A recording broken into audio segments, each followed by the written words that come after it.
بسم الله الرحمن الرحيم إن الحمد لله نحمده ونستعينه ونستغفره ونعوذ بالله من شرور أنفسنا ومن سيئات أعمالنا من يهد الله فلا مضل له ومن يضلل فلا هادي له وأشهد أن لا إله إلا الله وحده لا شريك له وأشهد أن محمدا عبده ورسوله صلى الله عليه وسلم. My intention with this series of vlogs or video logs, video blogs, whatever you want to call them, is to just provide reminders of a sort. There's like classes, they're like reminders, depending on what's doing with me at any given moment. They could be like one or the other more than that. But what I wanted to do was to pick some basic, fundamental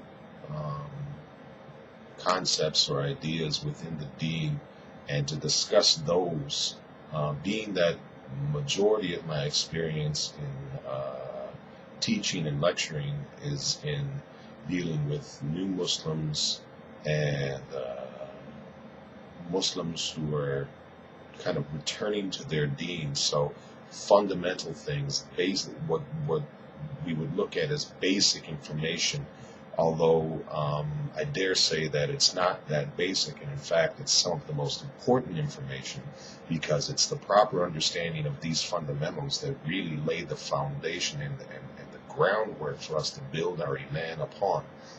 So enough of my soapboxing on that particular issue. But the two texts, or the two nas, that I've chosen to discuss in this series, inshallah, of vlogs is going to be Surah Al-Faatihah and Hadeeth of Jibreel. And the reason I choose these two, let me discuss this momentarily. The reason I chose these two is that these are both considered foundational texts. We find in the words of the Prophet sallallahu alaihi wasallam that he himself referred to Surah Al-Faatihah as Quran, the mother of the Quran. And the scholars explained that to mean that Al-Faatihah contains all of the meanings which are within the Quran are found in Al-Faatihah. In fact, this is one of the reasons that the scholars have said that reciting Al-Faatihah by itself in the Salah is sufficient. There's no additional recitation that's required in the Salah other than Al-Faatihah. It is preferred to recite something else, but it is not mandatory. If you do not recite anything besides Al-Faatihah, your prayer would still be complete and acceptable, inshallah. And this is something that Shaykh Hatem, Hafidhahullah, has explained more than once in his tafsir of this surah, which he's done on numerous occasions. The other one, Hadeeth of Jibreel, this is referred to by the scholars as Musunnah. In other words, it shares a parallel relationship where Al-Faatihah is Kitab, Hadeeth of Jibreel is Sunnah, or the mother or foundation of the Sunnah. And the reason being, in this case, rather than the Prophet is elucidated similarly, that this hadith contains all of the meanings that one can find within the Sunnah are within this particular hadith. So these are the two texts that I wanted us to discuss because they really are foundational. They are, when understood on a deeper, more comprehensive level, they really do lend themselves to informing the practice of our religion.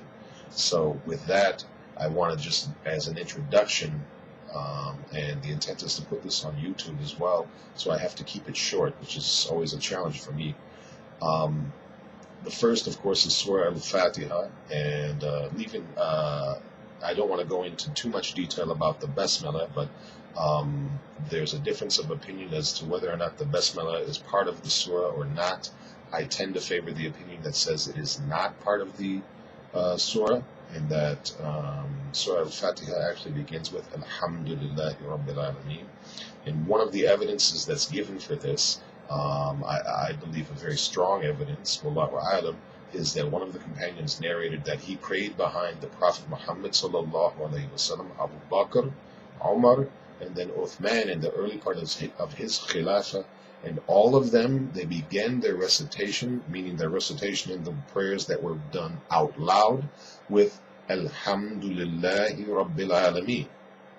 The implication of that is that they were not reciting Bismillahir Rahmanir Rahim, and therefore that was not considered by them to be a verse within the surah, because if it was a verse within the surah, based on the statement of the Prophet that you have to recite Al-Faatihah within the prayer in order for it to be complete, then that would be required for them to recite it. So that is one of the evidences used. I feel it's a strong evidence, and I've looked at Tabari's explanation as to why he favors that opinion as well, and I tend to favor that opinion as well.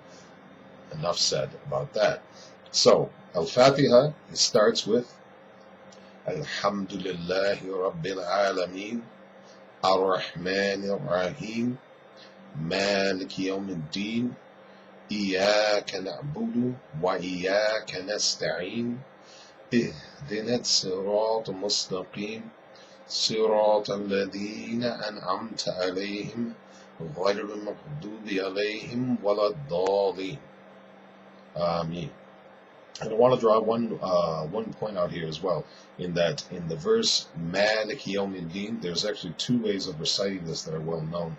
One is what most of us are familiar with, which is Maliki Yawmiddin. The other one is Maliki Yawmiddin. Those are both narrated from the Prophet. They're both authentic. They both have similar meanings.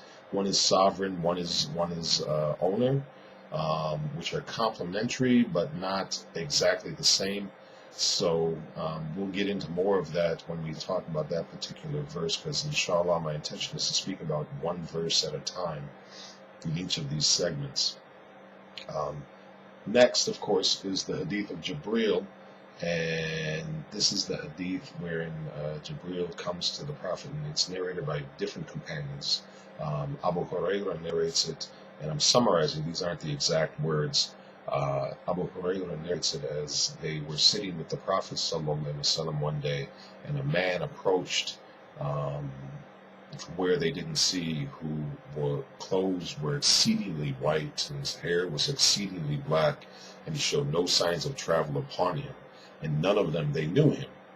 And so he approached and drew closer, then sat directly in front of the Prophet Muhammad ﷺ, and sat kneeling in front of him, putting his hands on his knees, on his thighs, and then proceeded to ask the Prophet certain questions. Depending on the narration of this hadith that you are looking at, the narration starts off with, what is Islam, or inform me about Islam, or it can start off as what is Iman, or inform what is Iman, because there are two different narrations with different orders in it. The one that's most popular, the one that is most often discussed, is what is Islam, or inform me about Islam. And to that question, the Prophet responds, of course, that Islam is that you testify that there is nothing to be worshipped except for Allah subhanahu wa ta'ala, and that Muhammad is his messenger. You establish the prayer, you pay the zakat, you fast the month of Ramadan, and you perform the pilgrimage, the Hajj, if you are able to. And then after saying this, Jibreel, who is not known to be Jibreel at this moment in time to the companions, and according to some to the Prophet as well, says Sadaq, or that you have spoken the truth. And the companions are amazed by this, and then the questioning continues, and he proceeds to ask, what is, or inform me about Iman, or faith. And then the Prophet ﷺ, he answers, Iman is that you believe in Allah, His angels, His books, His messengers, the last day, and the destiny, or the decree, the good of it and the bad of it. And so he breaks it all down like this, and then again he says, Sadaq, you've spoken the truth. And companions again are similarly amazed at him asking a question and then confirming the answer, as if he already knew the answer. And then he asks, what is ihsan? And the Prophet ﷺ, he says, it is that you worship Allah as if you see Him.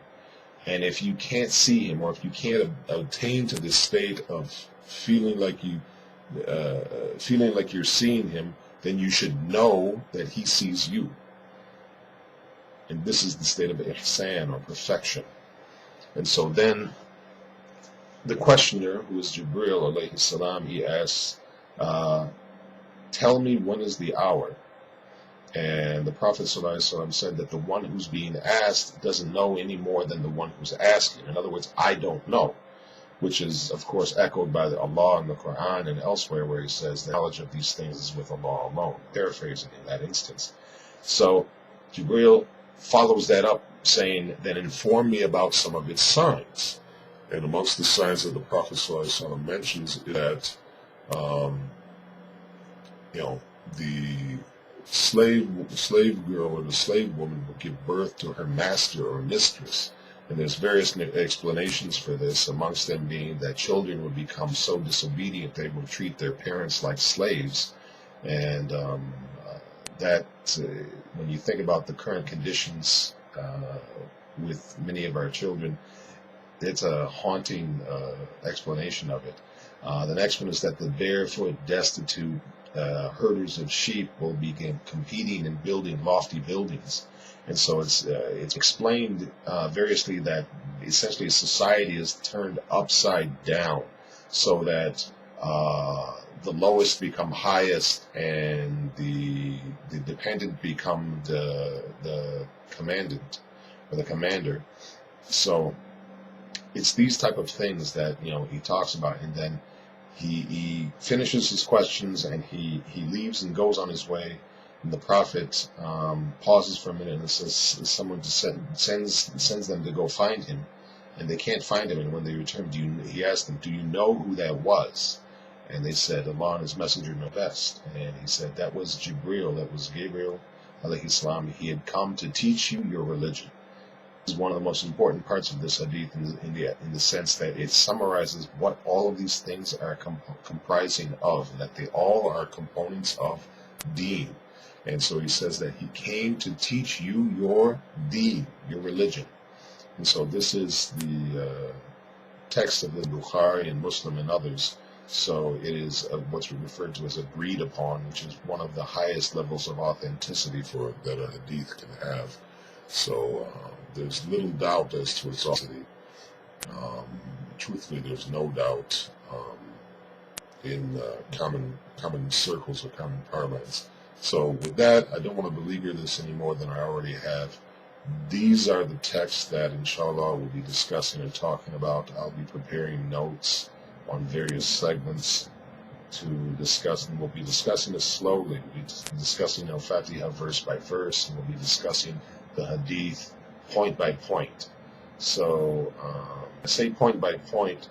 If there's a lesson to be had in the narrative, we'll mention the lesson in the narrative, but then we'll discuss the high points of the answers to the questions that are being asked, as far as